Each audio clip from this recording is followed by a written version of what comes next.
Another windfall for the tattoo removal industry. This hardly seems an appropriate topic for my established vibe of fairy lights and royalty-free lo-fi. And this channel and its contents have thus far been an exercise dedicated to navel-gazing, an intentionally overly verbose journey into my solipsistic myopic musings. Don't worry, that is unlikely to change. Compounding this, in surprise to no one, I don't have any new, insightful, helpful, wise or profound things to say about the pervasive cultures of transphobia, sexual abuse and the general inhumane horror we find ourselves living in. We have built systems that let abuse and cruelty go untrammeled. The death of the artist conversation is not one for which I have anything salient to add. Then there are the complexities of parasocial relationships and modern celebrity worship. That is to say nothing of ethical consumerism. Where do you even begin with that fractal, spiralling web of trolley problems? Do we have a moral duty to consider the views or actions of the artists we patronise, either directly through purchases from which they benefit, or engaging with the media that indirectly raise their profiles? Are we boycotting, protesting, educating, or just ignoring these things entirely? All this moral complexity and no background in ethics or philosophy. What is a writer to do, other than making an ill-informed YouTube video? Maybe I could outsource my convictions and ask an environment-shredding AI built from stolen works for an answer. But if I have learned anything about the internet, it is even if you have nothing to say, it doesn't mean you shouldn't have nothing to say as loudly as possible. Perhaps I should focus on my personal relationship to these high-profile falls from grace. Is this not the most important part of the story? I am hoping this lampshading absolves me from the inability to view any story other than in a way that makes me feel like I am the true victim. Do artists and creators have an additional responsibility to consider who we cite as influences? The popularity of both Gaiman and Rowling has put them at the centre of the zeitgeist of not just readers but also writers. They are part of the culture of making things up and writing them down. With the first book published in 1997, 2 years after I was born, I am a little too young to have experienced the full might of the Harry Potter craze. In fact, I never read the books. Having no connection to the works of J.K. Rowling, I am left to enjoy her Twitter-fueled fall into empathyless hypocrisy and lack of understanding. And by enjoy, I mean despair at the poisoning effects of social media and the ease with which we as a species could marginalise and other. Gaiman's activities fall a little closer to home. I have read and enjoyed a number of Gaiman's works, Neverwhere being a particular favourite. I did, however, read this a little later in life and would not consider it formative.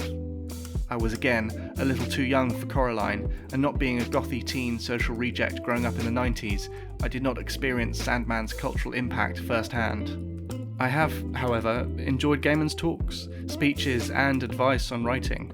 I even attended one of his speaking events during the promotion of Norse mythology.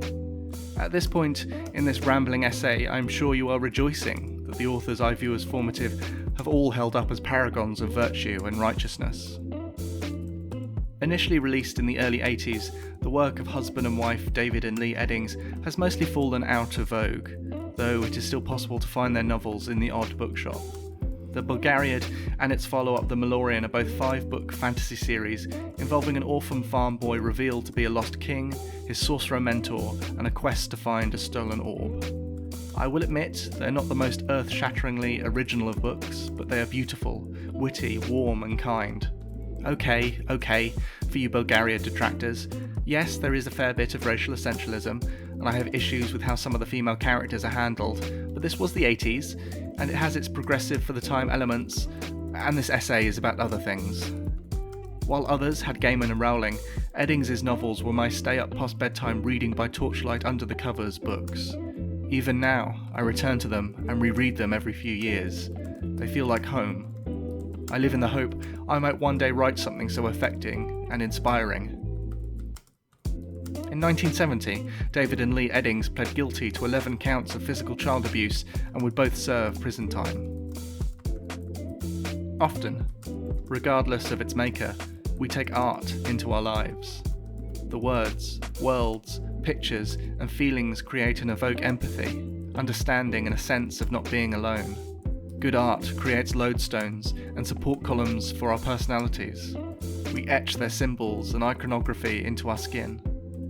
I have a dark crystal tattoo on my left shoulder and hope against hope we don't find out that the podlings were involved in child trafficking. Is it the right thing to do? To pull down the buildings and laser their names from our arms? Or wear them, in spite of their origins, take ownership? We could all occupy Hogwarts until squatters' rights are given. I'm not sure, honestly. Like a particularly fiendish game of Trivial Pursuit, there are no easy answers, no solutions to the hurt and the pain and the anger. As these stories come out, there is a little solace in the increasing light shining on the writhing black mass of misdeeds. I don't have a good ending for this essay. I suppose I wish to express feelings that were different from those I've seen from other people and news outlets. Feelings other than despair and an oh dearest kind of empathy. Or worse, cynical, ugly, political gloating. But, as I listen to Wagner while reading H.P. Lovecraft with the Neil Gaiman penned episode of Doctor Who on in the background, I am left only to continue to consider how we consume art. The sheer number of artists working today and those long dead being widely known or newly discovered as terrible people, or, in Eddings' case, child-abusing convicted criminals leads to a thought. A sobering and saddening thought that an artist that you admire turning out to be a terrible person is inevitable. Does that mean we must accept the paradox that a writer's work can contain more kindness, empathy and understanding than they themselves possess?